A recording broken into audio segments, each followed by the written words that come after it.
Yes. All right. Well, good morning on this Friday. I'm Candace Gibson. And I'm Diane Macedo. We begin with breaking news in Charlotte, North Carolina, where people protested past the city's midnight curfew. Yeah, so the mayor imposed that curfew following 2 nights of violent demonstrations as people protest the police-involved shooting of Keith Scott. The demonstrations this morning are much calmer so far, and there are now heavily armed National Guard members on the city's streets.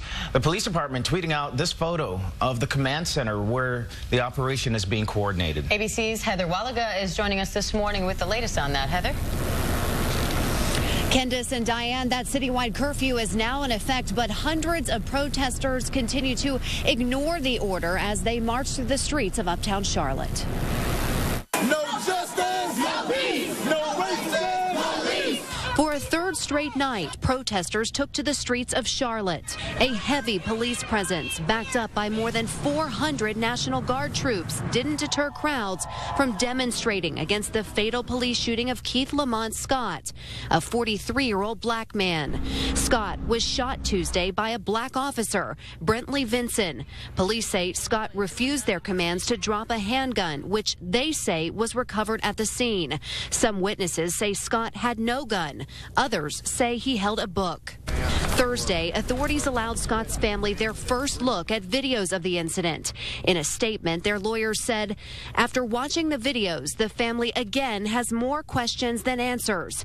When he was shot and killed, Mr. Scott's hands were by his side, and he was slowly walking backwards. Police say they will not make the videos public until the investigation is over. This family does not agree with rioting or innocent individuals being injured or killed.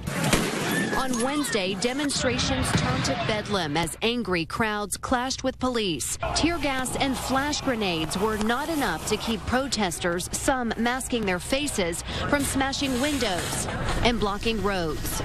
This man was shot, police say not by them. He later died.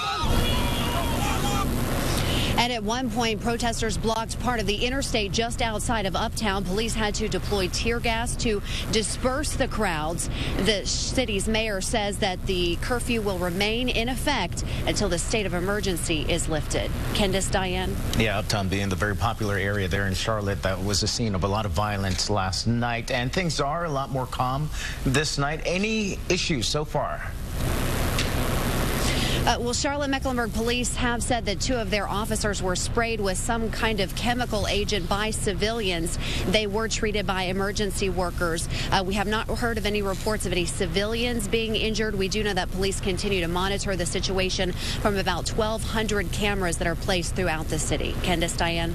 And Heather, what do we know about where things progress with the investigation from here?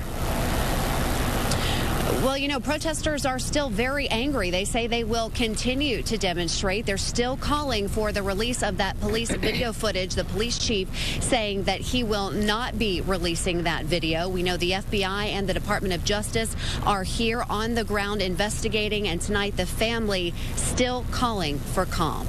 Candace, Diane? All right, Heather Wallaga for us live there in Charlotte. Heather, thank you. And the situation is much different in Tulsa, Oklahoma.